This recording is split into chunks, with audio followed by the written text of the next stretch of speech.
Shit! I thought this was a toilet. In hindsight, a bit stupid of me to think that, really. I mean, where has unisex, single, cubicle toilets these days? Of course, the big fuck-off corporation would make me travel to them. £8 at a 7 a.m. bus, only to be told they're not ready for me yet. Are they going to reimburse me? Probably fucking not. Now, while I sink even deeper into my anxiety, the bus fare sinks even deeper into my overdraft. All right. What do grown-ups do in these sorts of situations? Like proper adults? Well, I may be old enough to buy myself a pint, and if half my wages taken in tax, the situation is far too serious. It's far too heavy. I feel like a child standing in front of that one scary teacher at school, trying to find the words to excuse my missing homework. Mr. Matthews was his name. Always had a slight smell of cigarettes and would foam at the mouth like a rabid dog whenever he was angry. On a side note, I hope that one day I'll be that scary teacher. Not like mean scary, but like authoritative scary with a soft side. I'm still surprised they hired me with an accent like mine and with as much baggage. This is the school board's headquarters. You can tell because look how fancy their cleaning closet is. You can tell we're in Tory territory, which is why they should have made me get the fucking bus. I mean, they could have sent a car or something. Where do all their student tuition fees go? On cleaning closets, apparently. Oh, right.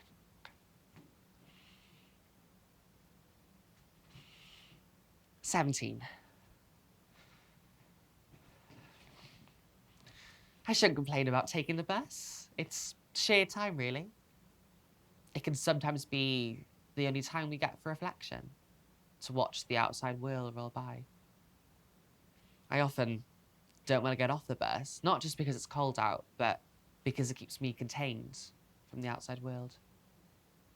On the bus, time effectively stops. I don't know if that's poetic or just plain sad. I do love the bus, or public transport, really. There's somewhat of a solidarity between passengers, like we're all just getting on with our lives. One thing I like to do is imagine little what-if scenarios, like what if there was a really unromantic proposal on the city circular route? All those people would be immortalised in the couple's memory forever. The chavvy mum with his screaming kids, the teenager with a disgusting bag of fast food stenching up the bus driver side-eyeing them through the mirror. All that would be thought about on their wedding day. That, or one of my personal favourites, what if we all crashed and we all had to pull through and unify together like some happy, heartwarming version of Lord of the Flies? I've noticed a change, though. All the routes are the same. The people who take the bus are the same too. The drivers themselves are all grumpy old bastards. Yeah, I just think they got a bit grumpier. Not enough to really comment on, but just enough to notice. I mean, they won't even look me in the eye. Mind you, I can't say it's much different anywhere else. Transphobia means you are afraid of trans people, if we're looking at it from a pure language perspective. Obviously, no one is really scared of us. That's just the most convenient term. I just like to think, though, that maybe, just maybe, they have pure fear at the sight of me. That, or if they looked at me, I would give them the most confusing boner of their life. You know, because I'm like a pre-E trans girl. I'm too masculine for them to be attracted to me.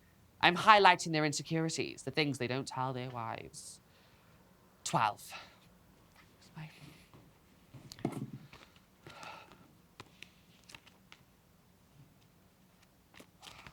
Oh, what do I even say to them? I mean, I've prepared this big speech, and it's just all numbers and statistics and boring archival Google search shit.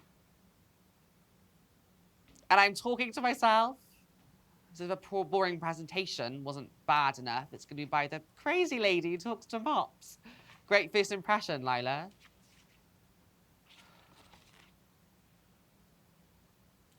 I just want them to know. I want them to feel what I feel, what so many others like me feel. An old English teacher said to me, if all else fails, a metaphor will save you. So maybe I need a metaphor. Yes, I've got it. Right, okay. A day in the life of a trans person. It's like walking on crutches, but with no rubber bits at the bottom to keep you stable. Each step, a wobble, a scrape, unsure if you can stay up. If you fall, you can't soften the blow with your hands as they are holding you up. You have to keep going, keep hobbling along whilst people turn their heads and pretend they saw nothing. There is no alternative. We just have to keep moving and hope that one day we'll be given a lifeline, an aid, some fucking stabilizers. That was quite good, actually. If we don't, we will just fall back into invisibility, allowing us to fall back into a time where we can't even walk at all.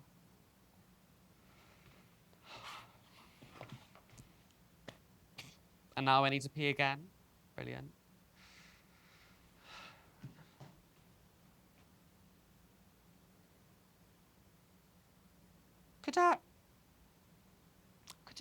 Could I use this?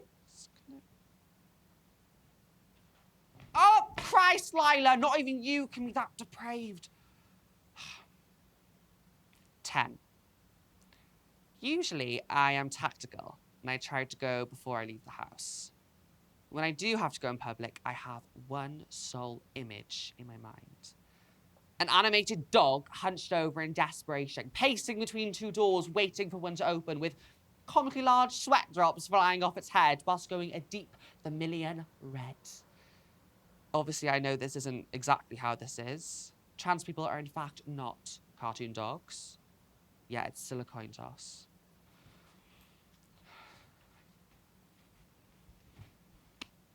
Heads go into the men's bathroom and power walk over to the nearest stall. That is, if there's one available, or fucking locks, and just hope nobody else is in there. If someone is in there, they will avoid the urge to shout every slur in the book at me, or attack me, assault me, or grope me, or whatever their incomprehensibly small brains can come up with. Tails go into the women's bathroom and be judged and whispered about. Or get kicked out and arrested for being a pervert. I can't even risk that happening. I mean, who are the police more likely to believe? The real women? The ones that remind them of their sisters and wives? Or the disgusting boy with makeup on, a dick between his legs, trying to be something he's not? Their definition of lipstick on a fucking pig. There was a third option, but these were already scarce and far between, and now apparently being banned.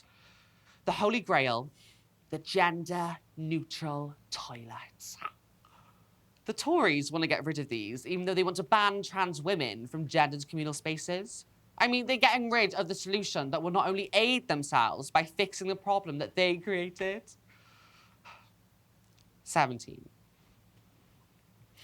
Some scientists got some people to have a scar put on their face by makeup artists. Stay with me here.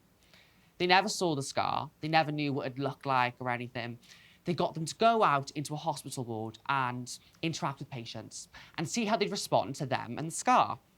The first time they were sent out, they went without the scar. They came back and told the scientists that everyone was very pleasant and all was right with the world, that sort of thing. The next time they went out, they actually had the scar on their face. They came back and told the scientists that everyone was horrible and treated them weird. They were miserable, basically. Now, the third time they were sent out, they came back and said the exact same thing. Only thing was that the third time they were sent out, they didn't actually have a scar on their face. Ah! Don't remember which magazine I read that in. Some dentist's waiting room. They said they wanted to explore how unconsciously discriminative people were. and how people conceived pre-existing stereotypes. This was also true for those who had the scar on their face. They thought there was something wrong with them, something grotesque and abnormal that people would notice. They were insecure because they could predict how they would be treated. The scientists said they were somewhat aiding themselves to the outcome they were left with. I sometimes wonder if I have an imaginary scar on my face. The logical part of me says no, what I notice is real, but the small voice in my head tells me I'm looking for things that aren't even there. If that's the case, we will have a lot to answer for. 1.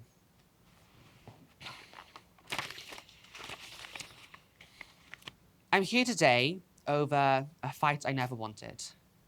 I'm here as a TA and as a trans woman to try and convince the school board to let me and other teachers carry out education to the children around gender identity and correct use of pronouns and funding support for trans kids in school systems and maybe a gender-neutral toilet if they're feeling a bit cheeky.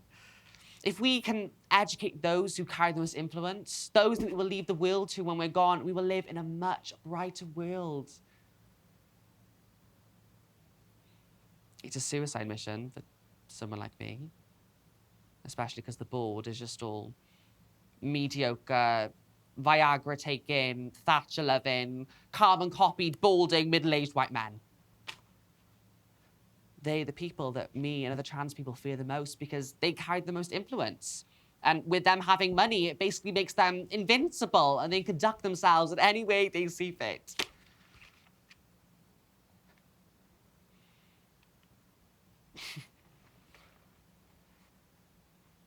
I'm in a closet, again, because I panicked. I have no idea what to say to get through to them. And the things I've said are the things I truly want to say. But I'm not allowed to, for 1,000,001 bullshit reasons. 22. I think trans people have a lot of fears that others don't have to worry about, really, or nowhere near as much. Whilst a lot of AFAB, or assigned female at birth, if we're using their full name, a lot of their experiences are exclusive to them, and a lot of trans experiences are exclusive to us. Yet we all can relate to the same thing. We all get looked at every day like we're animals behind glass. We walk with something hard or sharp gripped in our hands just in case we defend ourselves. We flinch at footsteps, cross the road if someone's behind us or coming towards us. I've been whistled at, jeered at, spat at in the street. And I never understood what the fuss was about before I transitioned. I was a cis white male, and I was ignorant to the struggles that women and trans people face by simply trying to get home. We need to educate men and boys on how to treat women. I mean, cross the road if you're behind a girl. Don't try and talk and be friendly to a random girl on the street. I mean, trans or not, she is on her own and you are a potential threat. I have a vivid memory of pre-transition me and one of my friends slandering the educate your sons talk. We simply felt threatened and blamed for things we didn't do. We were, like all men, unaware of everything girls experience. Traditional male values still run the world, so if we can change that thinking in young people, it will quite literally make women's lives so much safer. 17, 12, 10, 17, 1, 22, 17. Tavistock, Leeds, Northampton, Northern, Nottingham, Porterbrook, the Laurels. These are all NHS gender clinics.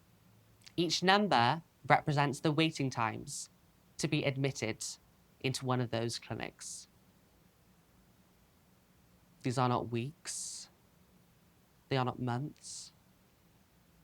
They are years. Gender dysphoria, for those who don't know, is basically like pushing two magnets together at the same point. As much as you want them to go together, and as much as everything is telling you they should, they just won't. Trans people can't ignore this, as it's their biological gender pushing against the gender they know they are. It kills. It's a parasite infecting the brain, driving it to extreme measures to feel normal. It eats at you. It disfigures you. It quite literally kills. We are being driven to our own solutions to sort this out. We are crushing our body parts to make ourselves look correct. We've stopped ourselves from eating and socializing and living, liking how we look in our clothes. And gender-affirming care is there for those who are cis. It helps them feel more empowered in their bodies, but it's not there for us. We have to wait decades to even be considered for it. Trans children are killing themselves every day because they cannot bear to live in their own bodies. We need proper crutches now more than ever to stabilize us through all the hate and bigotry we face. We are not free to live our lives, not while the government is committing a silent genocide. I want to live. I want to be called a girl. I want to dress like one. I don't want to have to fight.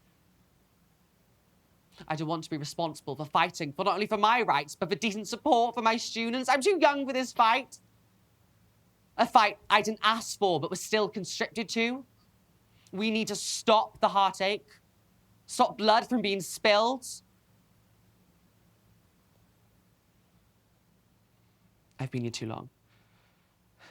I need to just say my piece to the board. I guess I'll just say something like that. Even if it is just full words to an empty room. I'll get laughed out of there either way, so might as well get a free therapy session out of it. Trans rights are human rights. We are human.